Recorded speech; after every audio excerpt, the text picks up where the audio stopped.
আন্তর্জাতিক সংবাদ সংস্থা অ্যাসোসিয়েটেড প্রেস এপি একটি স্টোরি করেছে। এই স্টোরিটা নিয়ে আজকে আমরা আলোচনা করব।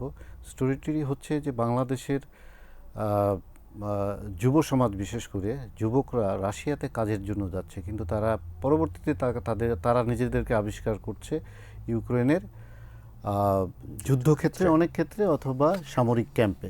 স্টোরিটা আসলে কতটা ভয়ঙ্কর। বাংলাদেশি যারা চাকরি সন্ধানী, আমরা জানি যে বিভিন্ন একটা বড় অংশ বাংলাদেশি তারা বিদেশে চাকরির জন্য যে কোনো ধরনের কাজ করতে আগ্রহী হয়। রাশিয়াতে যে ঘটনাগুলো ঘটেছে, যে রাশিয়ান কন্ট্রাক্টর যারা লোক রিক্রুট করে তাদেরকে প্রলোভন দেখিয়েছে তাদেরকে ভিন্ন কাজ, সে ফর এক্সাম্পল একজনকে ইলেকট্রিশিয়ান, আর একজনকে অন্য ধরনের যে আমরা যেটাকে বলি যে প্রফেশনাল জব, সেই ধরনের জবের একটা ডেসক্রিপশন দিয়ে তাদেরকে নিয়ে গিয়েছে ওখানে। এখানে স্টোরিটাতে যেভাবে আসছে যে, এবং তারপরে ওখানে যখন তারা গিয়ে পৌঁছলো তখন তাদেরকে বলছে যে ফান্ড দেমসেলফ, যে একটা মিলিটারি ক্যাম্পে।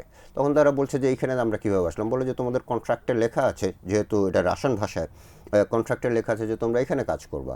তো অনেক ক্ষেত্রে তারা যখন অস্বীকার করেছে, দে আর বিটেন আপ, তাদেরকে অত্যাচার করা হয়েছে এবং তারা ওইখানে কাজ করতে বাধ্য হয়েছে। পরবর্তীতে তিনজনই কিন্তু পালিয়ে আসছে, এখানে স্টোরিতে যেটা বলা হচ্ছে। আমরা এখানে যেটা দেখতে পাচ্ছি যে একটা আসলে অনেক পুরাতন একটা সমস্যা আমাদের, যে লেবার মার্কেট। এক্স্যাক্টলি। ইউজুয়ালি আমাদের দেশের যারা যুবকরা, তারা বাইরে যে বিভিন্ন দেশে কাজ করার জন্য এক ধরনের মরিয়া হয়ে থাকেন এবং যে কোনো উপায়ে তারা যেতে চান।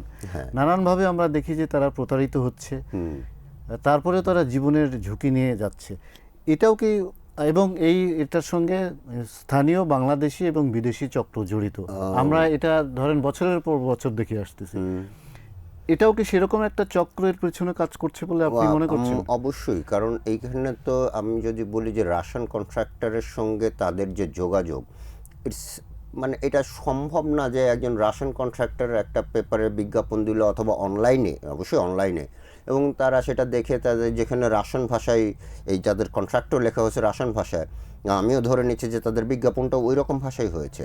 এটা নিঃসন্দেহে যে লোকাল ডোমেস্টিক কিছু চক্র কাজ করে, যাদেরকে প্রলুব্ধ করে যে তোমাদেরকে অনেক বেতনের চাকরি দিব, অনেক সুযোগ সুবিধা দিব। এটা আমরা সবসময় অহরহ এই ঘটনা, আমি নিজে ধরেন সাংবাদিক হিসেবে মালয়েশিয়া এবং সিঙ্গাপুরে আমি নিজে থেকে দেখেছি যে কিভাবে ওখানে ধরেন একটা চাইনিজ কোম্পানি একটা বিল্ডিং কনস্ট্রাকশনের জন্য ওদের লেবার লাগবে 100, কিন্তু বাংলাদেশ থেকে নিয়ে যাচ্ছে 200 বা 300।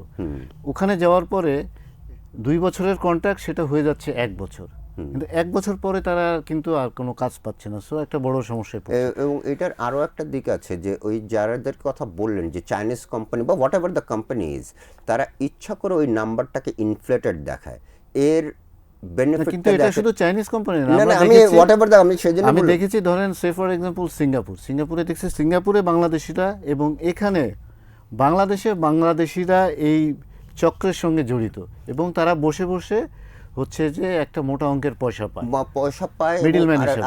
আর একটা জিনিস আছে যে যারা এই কাজটা ওই দেশে করে, সে ফর এক্সাম্পল আপনি সিঙ্গাপুরের কথা বলছেন, মালয়েশিয়ার কথা বলছেন, অথবা মিডল ইস্টের কোনো কান্ট্রি, তারাও কিন্তু ওই কোম্পানিগুলো বেনিফিটেড হয় মানে কি, এই চক্রটা তাদেরকে পয়সা দেয় যে সে ফর এক্সাম্পল যে তুমি আমাকে, তোমার 10টা লোক লাগবে, তুমি 20টা লোকের ভিসা 20টা লোকের পারমিশন বের করো যে তোমার 20টা লোক লাগবে। বলে যে তাহলে তার সুবিধাটা কি, সে হয়তোবা এইখানকার চক্র তাকে একটা নির্দিষ্ট অ্যামাউন্ট দিল, ঢাকা থেকে যে সে 20টা লোক পাঠাচ্ছে, এই যে বাড়তি 10টা লোক পাঠাচ্ছে, তার 4 গুণ টাকা সে এই 10টা লোকের কাছ থেকে নিয়ে নেয়। ফলে ওদেরও একটা দুষ্ট বেনিফিট থাকে, আর এখানকার লোকগুলোরও তো বেনিফিট থাকেই।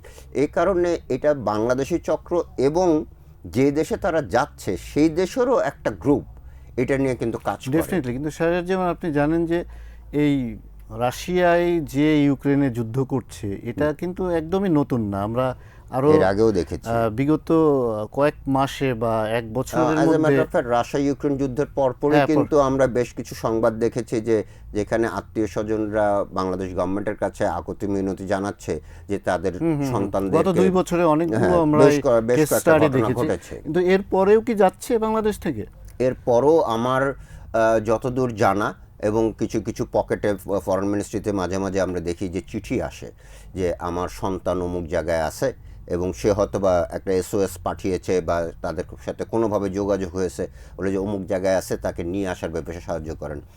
এখন এক্ষেত্রে গভর্নমেন্ট যে কাজটা করে, গভর্নমেন্ট তখন রাশিয়ান অথরিটি অথবা ইউক্রেন অথরিটি তাদেরকে বলে, কারণ গভর্নমেন্ট নিজে তো গিয়ে ওখানে অপারেট করতে পারবে না, তারা ওইখানকার অথরিটির হেল্প চায়। এবং এক্ষেত্রে বিষয়টা হয়ে যায় কি একটু জটিলতা আছে, এই কারণে যে একটা ওয়ার্ল্ড লাইক সিচুয়েশনে আপনি যখন কোনো রিকোয়েস্ট পাঠান সেটার যে খুব প্রম্পট রিপ্লাই পাওয়া যায় বিষয়টাও সেরকম না। অনেক ক্ষেত্রে ওই সরকার অস্বীকারও করে, বিকজ এখানে তো রাশিয়ান কন্ট্রাক্টরের কথা বলা হচ্ছে যারা রাশিয়ান মিলিটারিদের হয়ে কাজ করছে, সেক্ষেত্রে তারা অনেক সময় ডিনাইও করে যে এইরকম কোনো লোকের খোঁজ আমরা পাইনি। ফলে বিষয়টা একদম ব্ল্যাক অ্যান্ড হোয়াইট না, একটু জটিলতা থাকে।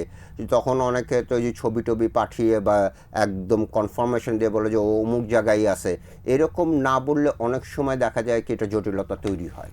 আপনি কি আমাদেরকে আরেকটি তথ্য জানাতে পারবেন যে ধরুন এই পর্যন্ত ইউক্রেনের যুদ্ধ কত বাংলাদেশি এই সংখ্যাটা অথবা আসলে কতজন মারা গেছে সো ফার? এই সংখ্যাটা এরকম প্রথম দিকে আমরা 3 জনের কথা শুনেছিলাম, কিন্তু এটা ভেরিফাইড না।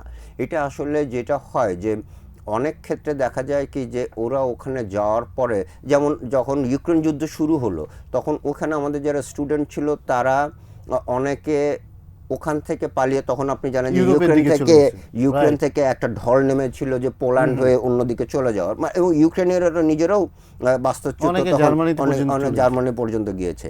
তখন কিন্তু তাদের ওই স্রোতের সাথে মিশে গেছে। অনেকে হয়তো বা এখান থেকে বলেছে যে আমরা যুদ্ধে আটকা পড়েছি, বাট বেসিক্যালি তারা হয়তো বা তখন ওই স্রোতের গা ভাসিয়ে দেওয়ার জন্য অনেকে ফেসবুকে পোস্টিং দিয়েছে।